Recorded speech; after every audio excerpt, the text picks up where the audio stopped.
Hello, my fellow mods, and welcome back to the Perspecta. I'm your host, John O'Neill, and in association with DC Hillier and MCM Daily, it feels so good to sit in this Noel Pollock chair again and talk to friends about mid-century modern design. We've had a longer than expected hiatus, but all for great reason. I have a baby boy and a fully renovated kitchen. Greg has a new house, and we both have new day jobs. You've all kept us motivated with kind words and messages, and we've actually had thousands of listens since the last episode. I have to sincerely thank our guest as well for his bright idea to record this one and get back into the swing of things. A light bulb moment? Can you guess what we'll be talking about? That's right, the illuminating world of mid-century modern lighting, and specifically its darling, Modeline of California. We dive into the story of its founder, a few of the 27 designers it employed, as well as how to refinish, price, and write a book about these lamps. We welcome you into this well-sculpted conversation with Nick Ferrell, aka Aesthetic Vintage.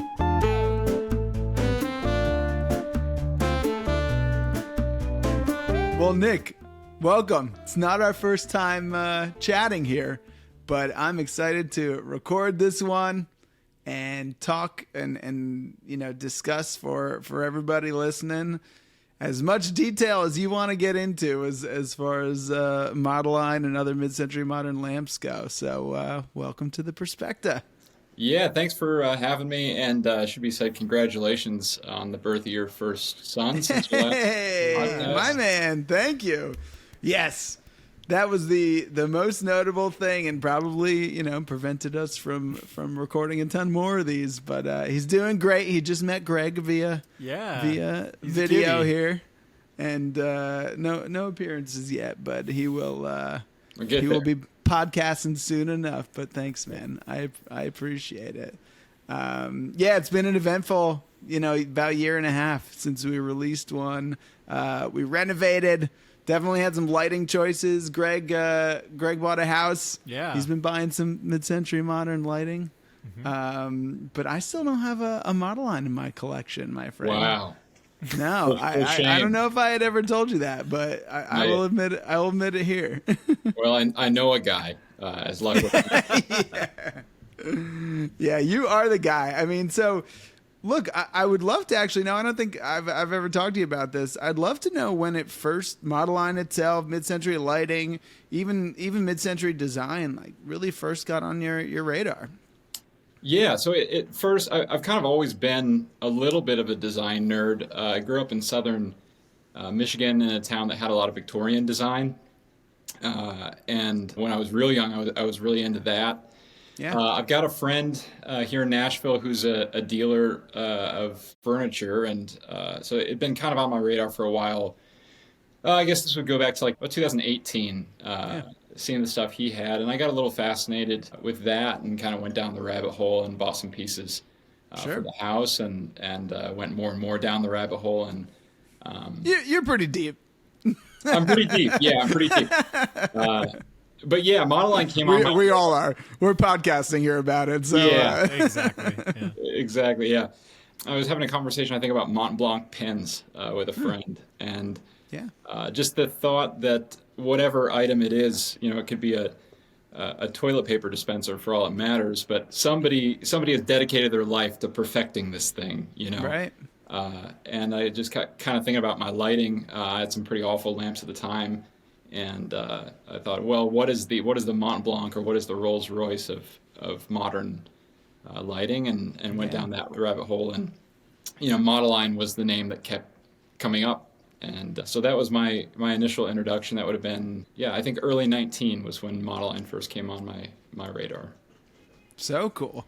Look, it's the things that last, right, that ended up having that story, and Mont Blanc pens, right, really high quality. I think with Modeline, right, there's obviously so many different misattributions, attributions, and I feel like that probably propelled you to keep going deeper and learn a little bit more and understand the truth in the story. Before we go into the story further, I got to ask. I mean, I have a lot of friends with preferences, in terms of no overhead lighting or ambient lighting. Are you a real ambient lighting person? Yeah, the owner operator of Modeline was a guy named Bernie Roberts. Yep. And I've got an interview with him. Of course, there's a bit of a conflict of interest, the same one that exists with me. But where he says 5 to 6 table lamps a room is a good starting place. But I'm a fan of overhead lighting. I know that's a controversial opinion these days, but it is. It's hot takes. Yeah, I'm a sucker for a good chandelier. So yeah, right. You got to balance it out, right? Especially right when the chandelier, is as ornate as some of the wooden ones I've seen you post. But so tell me more about Bernie. Tell me about his story a little bit. I understand. I think you've been public about the book that you're going to put out. So would love to hear a little bit about Bernie, his story. Some of the people he worked with, and how you've done some of the research for the book. So Bernie came out to LA. He was from Brooklyn, and he came out to LA when he was 16. California was the spot to be. I don't know that he had much of a plan of what to do when he got there, but I came out to LA and was working machining jobs. This would have been 30s, and he did that through the war. So he was working doing aircraft supply, for the government. And So Bernie was a very passionate political guy, and this was around the time when, if you were part of a union, you were very outspoken about that, and that came with a lot of other commitments in your life. And he found himself organizing a protest that became Hollywood Black Friday. So I think to this day, the most violent union police clash in California history. And that was a kind of a bridge too far for his union. He got expelled and in all kinds of hot water. And so he was looking for a job. And at the time, a mentor of his was a guy named Percy Solitoy, who owned Brown Saltman Furniture. And he had a conversation with Percy. This would have been New Year's Day of '46, and Percy, he was actually looking for a job from Percy. He'd been unemployed for about 8 months at this point. Percy tells him, he's like, how the trends with furniture are going increasingly European influence and Asian influence, and he said the lighting is not catching up, basically, that there's no lighting. So he sort of identified the trend for Bernie a bit. Yeah, and he sort of pushed him that direction. He said, well, you're a machinist by trade. It's kind of a small jump into woodwork. And he said, if you were to start a company like that, I'd do everything I could with my furniture connections to promote it. And that was the birth of Modeline. Wow. And it's Modeline of California, right? I mean, do you think that California cool vibe, was part of the influence in the design, something that they were trying to capture? Oh, sure. Yeah. I mean, California, was the cutting edge of design, the cutting edge of politics, the cutting edge. It was really kind of thought of, and to some degree still is, as, the final frontier of American, thought and design. And also Modeline was trademarked. So he wasn't free to use. I didn't know that. Yeah, so Modeline is a brand of sculpting clay, and that's where they got their name was they wanted the association of kind of a sculptural look. Sure, art. Yep. Yeah. Do we know if this is again controversial, and you could set the record straight here on the Perspecta. Do we know if the sculpting clay was also pronounced Modeline and it not was Modeline? Okay. It was. Yeah. A lot of confusion on pronunciation. I was confused myself. I talked to so Bernie had one child and she passed away in 2010, and okay.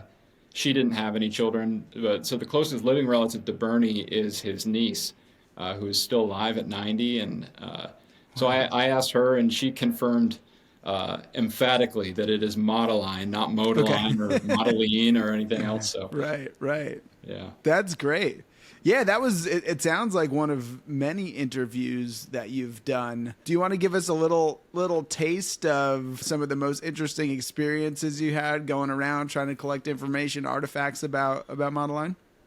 Yeah, so when I started, it was not supposed to be a book. It was just kind of I run Aesthetic Vintage on Instagram, which Yep. deals in mid-century lighting, and so my goal initially was when I came to Modeline and saw it's not an exaggeration to say 80-90% of lamps described either poorly or just outright nowhere close. You know, Sure. they would give a Sure. designer attribution of Adrian Pearsall or Right. Michael Right. Bowman or That's any the other controversial situation. Pearsall did not in any way design lighting outside of the globe, right? The illuminated globe. yeah, outside of the globe. And there's some debate about whether he drew up some lamps in the 80s for his son that never got produced. But as far as mid-century modern lighting, never happened with Pearsall. Got it. But yeah, when I approached it, seeing okay, well, you'd have people describe it as teak this, Danish that, Adrian Pearsall and all this. Some of those things were clearly not true. I knew they weren't teak because I had a woodworking background, and I actually initially wasn't quite. I thought they were mahogany when I first saw them, Yeah. but they certainly weren't teak. And I said, okay, well, going back to establishing first principle, do we even know this brand existed? Right. Yeah. So it's like, okay, so we have these labels Let's on the find some side. evidence. Yeah, so I know the brand exists, but we don't know anything about it. So I started flying out to Los Angeles and going down to Central Library, digging through newspaper archives, looking for ads, looking in magazines, Yep. trying to find names. And when I'd find a name, I'd trace the genealogy of the name, who's still alive, who are the relatives. So there's a lot of knocking on doors. I'd just drive up to an address that I had and knock on the door and, hey, does Modeline of California mean anything to you? And it was a lot of doors shut in my face and hung up phone calls. But yeah, I think the first person I found it would have been Bernie's grandniece, so the daughter of Bernie's niece, and emailed back and forth with her a little bit. And it was actually a few emails in before she said, the person you really want to talk to is my mom. So, well, I didn't realize she was still living. Can you send me an introduction? It's like, Yeah. isn't it funny, those situations? Yeah.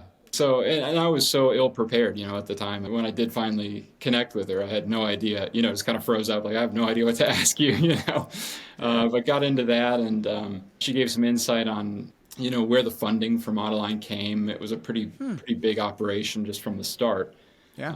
They had a nearly 30,000 square foot factory and, outfitted with kind of state of the art woodworking tools that Right. not cheap, But yeah, so that was the start. And then since then, I've become close with Arthur Jacobs' family, and, I know Jack Haywood's family, and, John Keel had one child, and I don't know her well, but I do know her, and she's still living. And yeah, so it's been hundreds of hours of conversation and digging through archives, but now I kind of understand it. So Yeah, I would say better than anybody else. And the gentlemen you mentioned are all designers, right? Individual designers. I wanted to ask, actually, I know, right, Florence Knoll was one of the earlier sort of progressives in terms of, not just putting out branded furniture, but giving designers some of the credit, making them known. I was curious if you knew that about Bernie. Was he sort of forwards in trying to allow the designers to take credit and sort of be notable? And I also I wanted to get a latest check. How many designers were there as well with Modeline? I think it was over 20, right? yeah, so I'm not 100% sure my number is comprehensive because there were plenty of one-hit wonders and people who it's like they I'm sure it's as comprehensive as anybody else is going to get, my friend. I try my best. Yeah, I've got 27 that are documented, 27. and good reason to think there were a couple more that maybe did a pilot episode that never Sure. never became a season. But Sure. and then some one-hit wonders were pretty successful. Martin Akervik was a guy who he did a design in '59 that blew up. Was one of their best-selling models in the early '60s. And never designed again for the brand. But yeah, 27 is what I got, and but there were kind of three at the center of it, and that was Arthur Jacobs, who was the principal designer, John Keel, who was the design director, and then Jack Haywood, who did kind of the second most designs to Arthur Jacobs. So Very cool. Yeah, and I would say, just thinking about the story, over the course of the 27 designers, was it a tumultuous company, right? Were they always in alignment? I mean, how much kind of inside scoop do you have from some of these folks that you've talked to about how the place was run and everything? I'd love to know a little bit more. Everybody loved Bernie, which, cool.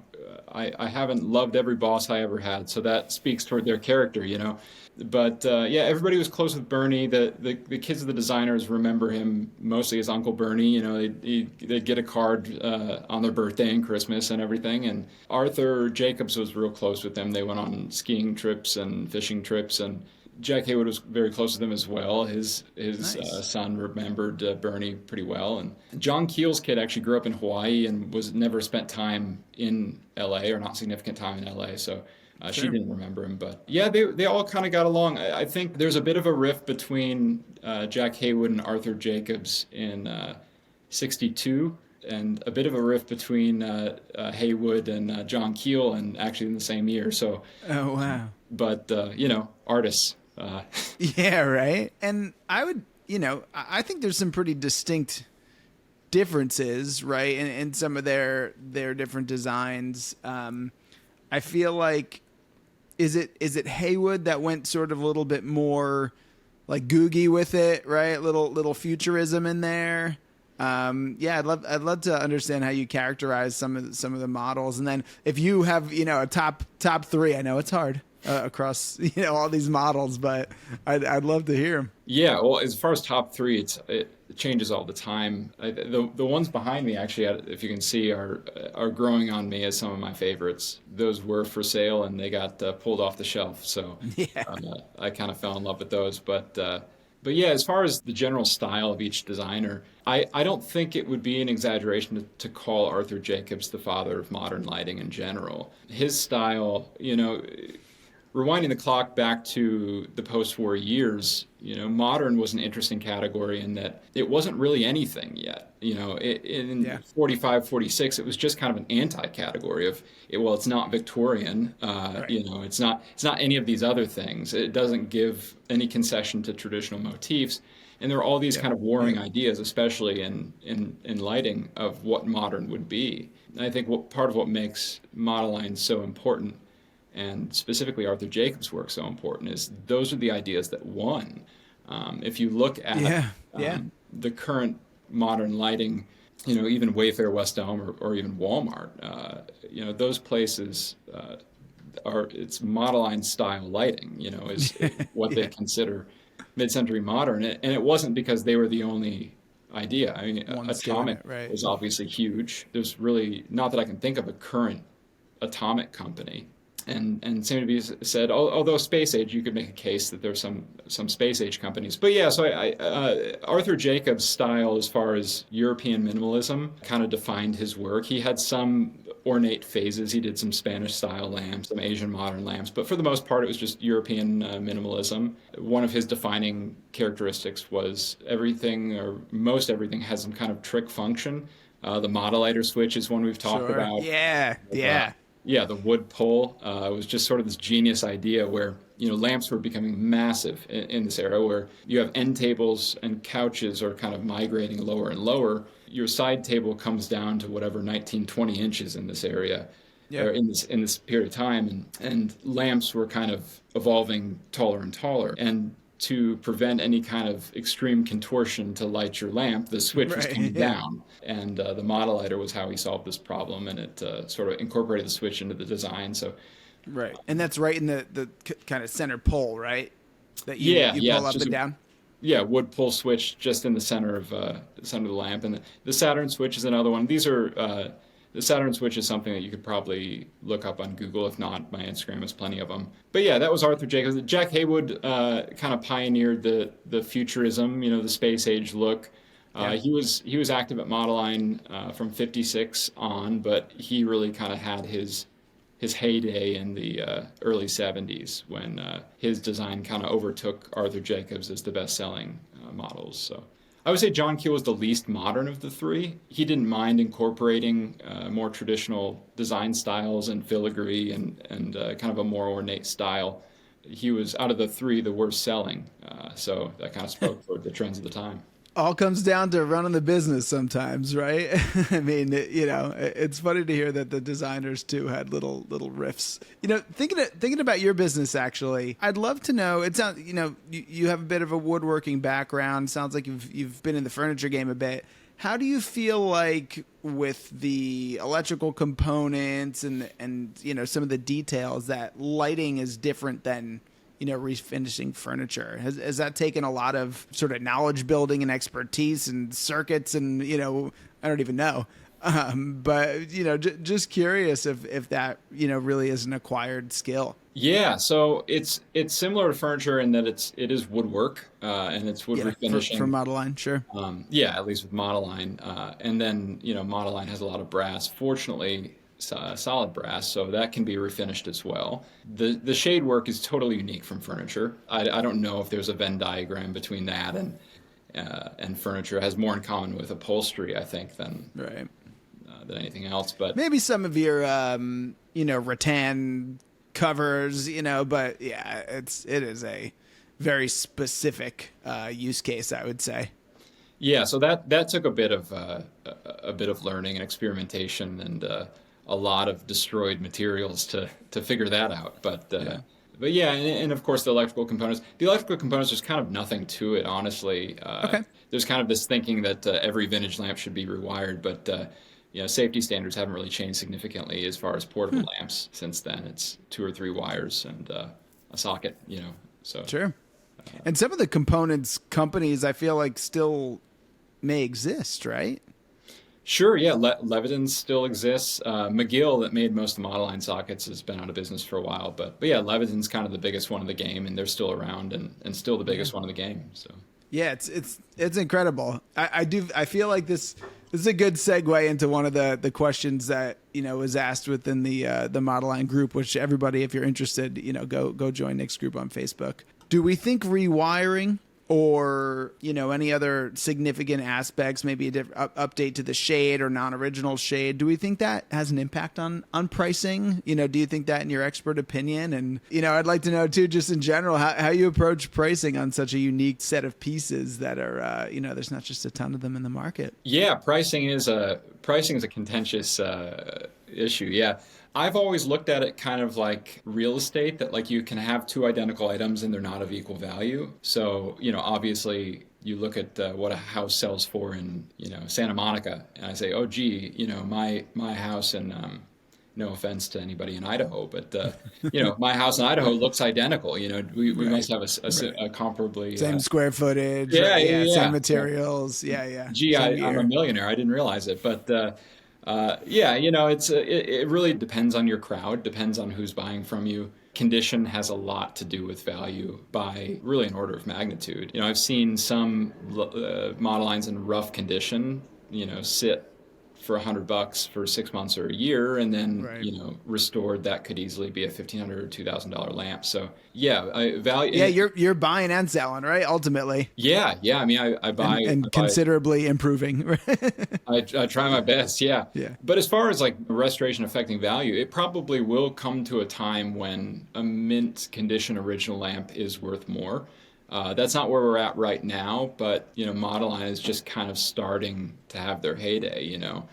There's nothing intrinsic about it that it's not going to wind up, the Tiffany of the middle part of the century. The prices originally were adjusted for inflation, similar. Quantity is similar. There's design power is similar. So there's nothing magical about a name like Tiffany that makes it worth more money. So who knows? We might get to a point where something like whether the cord has been replaced significantly affects value, but sure. Right now, kind of the best thing you can get is a perfectly restored Modeline. That would include, shade and electrical components and all of that. The shades really just, they're probably the portion of the lamps that are in the worst condition, I would imagine sometimes, right? I mean, just to be able to hold up, the cloth being able to hold up over all this time. Yeah, Modeline was really well known for their dual shades. They had a Lurex fabric option, and then they had an open weave cane option, or synthetic cane anyway, and those did not survive the test of time. Unfortunately, the incandescent bulbs just kind of cooked them, Right. So.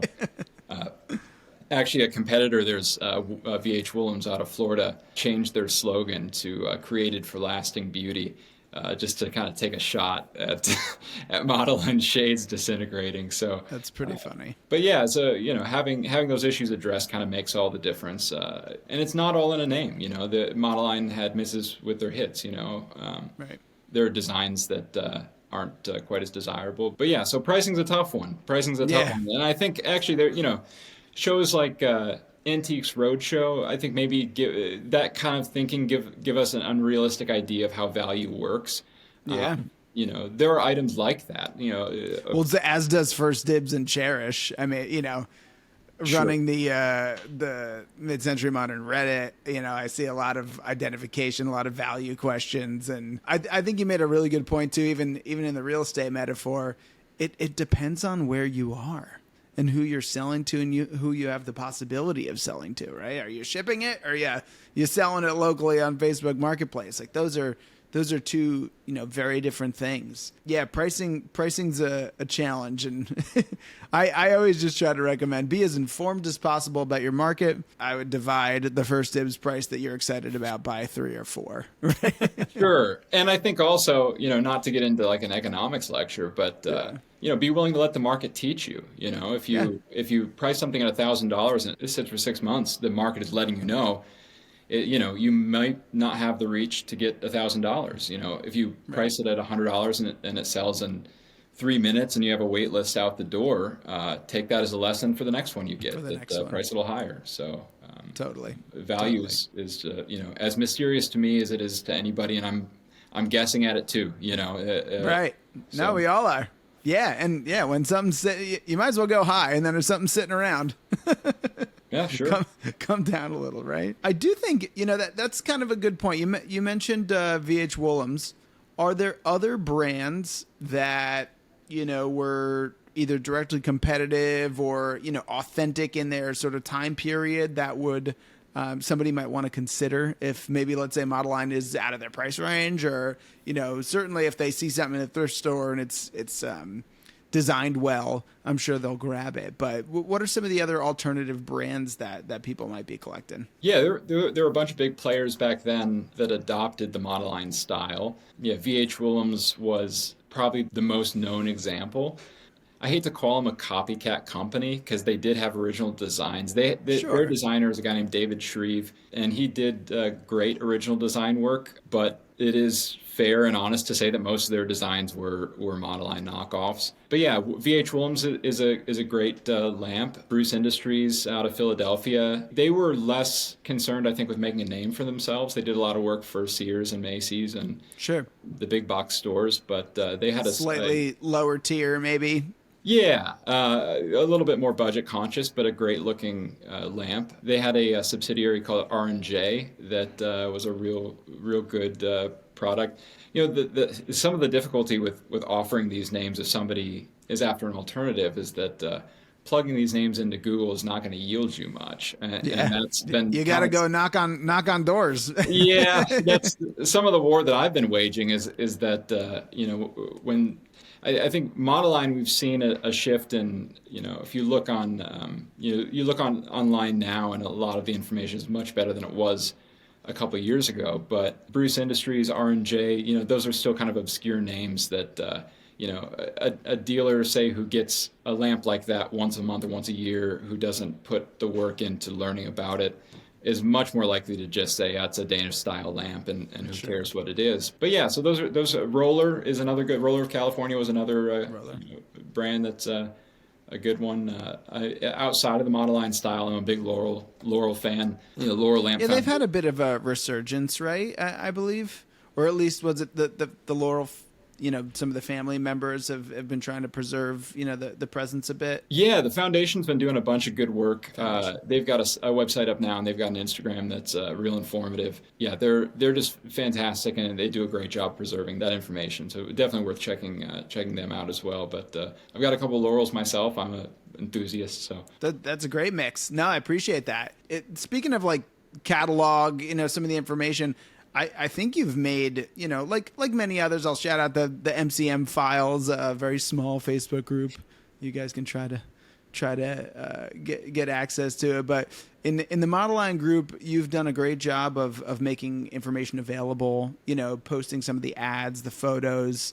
I was actually just talking to Greg about newspapers.com as a tool that I've used a bit in the past. Any unique, really outside of going to the library, any unique sources that you've found over the years to amass this, catalog of reference? I mean, is it eBay alerts? Is it, like I said, going to the library? What's kind of the tools that you have at your disposal? Yeah, so the Modeline catalogs that I own came from designers' families. So unfortunately, that's not Sure. Not really one I can recommend people go to. But I mean, I'm as deep as you in Kent Coffee Yeah. and some of the other brands. I mean, people I'd say pay for the white pages, pick up the phone. You never know. yeah, no, newspapers.com is awesome. Newspaperarchive.com is another good. There's a lot of overlap between the two, but Sure. not 100%. But old bookstores, used bookstores, I've had a lot of luck at. It's time consuming and it's dirty, but Sure.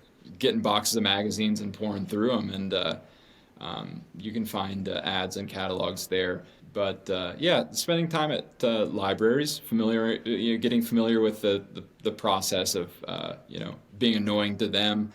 Finding out where their Being boxes and stuff. relentless. Yeah. Yeah, yeah. University libraries are great too, outside of public libraries. A lot of them Sure. have literature that is offsite storage or something they can access for you if you get annoying enough. Absolutely. Yeah. And look, you have to be the source and be able to write the book. I mean, how's that process been?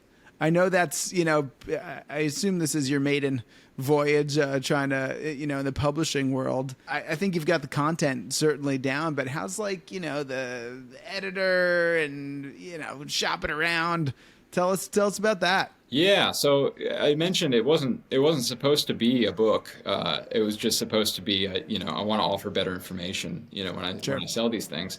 And as I kind of got into the story and saw how it started and what the company looked like and just how what an interesting story it was, I was kind of just showing it to other people, friends of mine who are interested, and they kind of felt the same way that I did. It's like, this is actually a really fascinating story. So I kind of fleshed it out into this coffee table book. That process, the writing process, was a blast. I'm just now kind of, within the first few months of shopping it around to publishers. So that's the long game, that's the part that as a first time writer, you kind of just buckle up and you're on their schedule. So, but yeah, it's slowly going well. I was fortunate to have a friend in a guy named Devon Maharaj, who's he was the editor-in-chief at the LA Times, and he's been kind of offering some wisdom and offered to edit the piece and everything. So he's been awesome to have somebody more seasoned in this world to talk to. So, but it's going well. Yeah, no, that's great. Can't wait to see it and read it and feel it. It's just, it's such a beautiful thing. We've interviewed Sam Hildreth, who had a, Paul McCobb museum exhibit.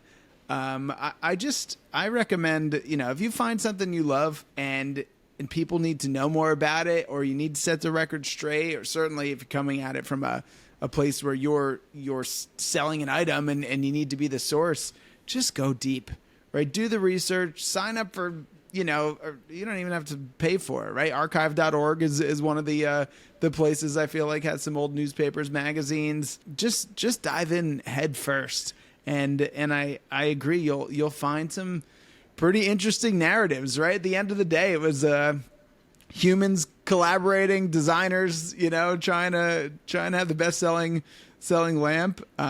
So yeah, always recommend. And that goes too. I was just on the Reddit forum the other day. Somebody posted a thrift store find, and it was $50. I got a full bedroom set. It's like, all right, that's your prompt. Go a little deeper. I feel like too, Greg, this has been your prompt to get into mid-century stuff, and now it's in your house. It was inescapable at this point, Right. Actually, that's a good question. Do we know if anybody from the Modeline extended family was, either knowledgeable of or coordinating with, like a George Nelson or, anybody that's sort of well known in mid-century lighting that might not be the sort of wood style, the sculpted style? Yeah, Bernie was real close with a lot of other furniture and lamp executives. Actually, Sure. the Jack Haywood Space Age, that line was called California Contemporary, which was a name that they got from Jerry Bertram of Sherman Bertram Furniture. But as far as other lighting guys, he was real close with Ted Stiffel of Stiffel Lighting. That was actually why Modeline never produced attention poles, because Stiffel was getting railroaded in court by Sears, over that, and that was that made it to the Supreme Court actually. Wow. That case, yeah. There's some lighting drama. Yeah, interesting one. Sears almost got Stiffel almost got bankrupted by that. Sears decided Except move I don't know, 50 years later, and so did Sears. yeah, jokes on Sears. You can't sell enough VCRs. Don't go after the attention pole guys. Yeah, seriously. And Stiffel's still around, so I guess the joke's on Sears. Right. But yeah, he was close with Stiffel. He was close with guys over at Laurel. I mean, he showed face at a lot of the design panels and a lot of the trade shows in New York and LA and San Francisco. So, and he was a well-liked guy. He was kind of a life of the party guy. So yeah, it was kind of Hollywood, right? To an extent. I mean, I get the feeling that they were living a pretty big life by the time they reached some success. Yeah, they were kind of in that crowd, and that was actually, the Trojan horse for advertising was, in the early '50s when television was overtaking newspaper as the primary, advertising source. Bernie went and met with a lot of the set decorators in Hollywood and said, Sure. "Look, I'll give you a bunch of these lamps, Smart. and do with them what you will," but they'd present really well on television. And Burns and Allen, they're all over the place. Alfred Hitchcock Hour, they're all over the place. Leave It to Beaver, the Munsters. All these shows kind of had regular appearances of Modeline in them, and that was his way of using influencers before it was influenced. Yeah, So I'd say. Yeah. I'd say. Any I feel like I've seen a couple more contemporary. Any other more recent, kind of entertainment TV movies that you've noticed a Modeline or two in? Most recent one was Barbenheimer Weekend. My phone was blowing up. Yeah, Oppenheimer's got the Modeline 1545 in there, and Oh, right on. I'm ashamed to say that was my main motivation for.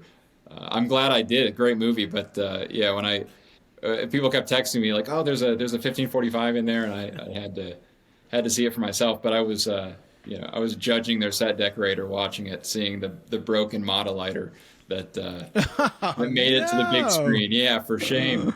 So the lamp coming on is just CG, right? Something. I guess so. Yeah, they should have called me. They should have called you. Yes, seriously. Yeah, I mean, same thing with DC. I feel like he gets a call, when there's a Clairtone somewhere featured. I saw Modeline in episode of Dave. I think I text you. Yeah. The finale of Dave. I don't know if anybody watches it, but it's in his sort of newer house, which is really cool. And then there's a smaller, obviously big John Hamm fan here. There's a smaller movie called Corner Office. I believe that's the name of it.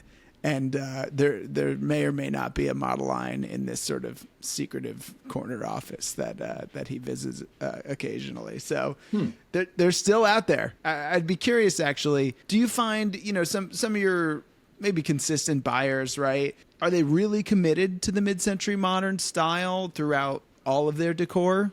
I'm sure you get an occasional picture when it's all set up and in its place. Or do you think they're sort of mixing and matching with more eclectic styles these days? I think this answer probably surprises most people. Probably only about 50% are committed to mid-century modern styling. Sure. Sure. And I'm a convert maker. I like it. Right. My favorite person is somebody who comes to me and they had never thought about lighting. They never thought about being intentional about those parts of their home, because it's I don't know, it's like waking up from a dream, where you look around like, oh my God, this thing has kind of always been in the background. I've never noticed, how cool this is. So that's It's the way you see the world. I've said that a few times. It's like once you notice this stuff, I mean, it's anything that you're passionate about, right? But you begin to focus. What do people say? The red car? I feel like I've heard this before. Yeah, if you're looking for the red car, you don't even know how many you pass, but if you're looking for it, then there's a whole bunch around you.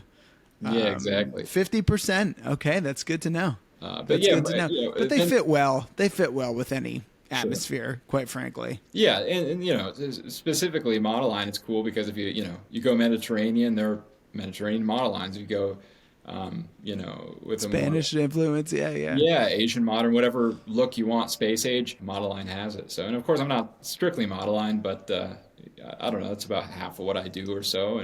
But it's a lot of eclectic looks, and like I said, about half of them are dedicated mid-century modern buyers. So, thinking about futurism, right? As we come to a close here, where do you think mid-century modern as this sort of niche, deep interest that we have, where do you think that's going? I mean, I think often, are we running out of authentic vintage pieces? Do you think there will be a considerable comeback or maybe, additional highlights in sort of Hollywood? Be curious about your predictions. Yeah, I think recent trends that I've noticed is a shift away from atomic is kind of fading out a little bit. The kind of kitschier look is losing a little bit of popularity. It does seem to be trending toward the wood and brass. The more European minimalism seems to be kind of overtaking that world. Sure. As far as like it's good warmth.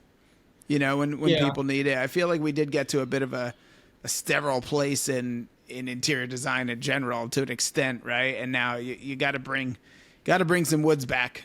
Yeah. Well, it's and it never goes out of fashion, really, is the good thing about that. But every design school has been kind of dominated by wood. That's the it's the natural look. But I've noticed that trend. As far as running out, they sold a lot of these things. Okay. So it'll definitely become more scarce, I think, over time, and as a result, become more expensive over time. But I would be shocked in my lifetime if we were to arrive to a place where there were none of these things. Theoretically, if you have enough money, you could probably buy a Leonardo da Vinci painting. You can move the market. Yeah, right. Yeah. So, who the buyer is will probably change over time. But sure, I think it'll always be available. And actually, I'll give you one last opportunity here to set the record straight. What was the wood of choice for Modeline? Carina was the wood they used. Yeah. The color you see on most Modeline lamps it's all in the finish. It's all a trick. It's not the wood, but early on when they started, it was ash and oak, and then Carina through the bulk of the Modelines that we associate with the brand, and then the Jack Haywood Space Age was bent birch, and you can't carve some of those designs. Not if you don't want it to weigh 300 pounds. Yeah, right. Yeah, and hanging on a chain, right? Yeah. That's great. Hey, look, this has been a fantastic chat. Is there anything we didn't cover that you want to plug here? I think you mentioned Aesthetic Vintage on Instagram is where you're selling. Is there a date for the book? Even an estimate? Not until decide on a publisher. So.